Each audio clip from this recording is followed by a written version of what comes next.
Did you know that you can change the posting date for your post on Facebook? Let me show you how. Once you make a post on Facebook, as you can see here, and I'm going to go to my profile here as well, and you will see posts that I made. So as you can see, this one I post just now, but what if I wanted to change a posting date? I can easily do that. Go ahead and click the three dots on the upper right of the post, and here you have edit date.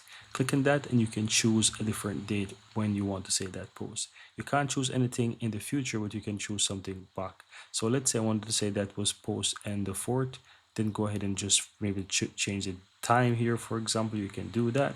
And I'm going to go ahead and choose, for example, 11:15, then click and done.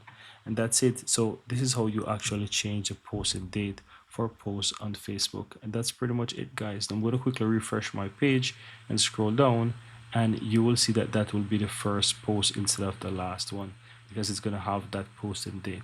And that's pretty much it, guys. Very easy and very simple.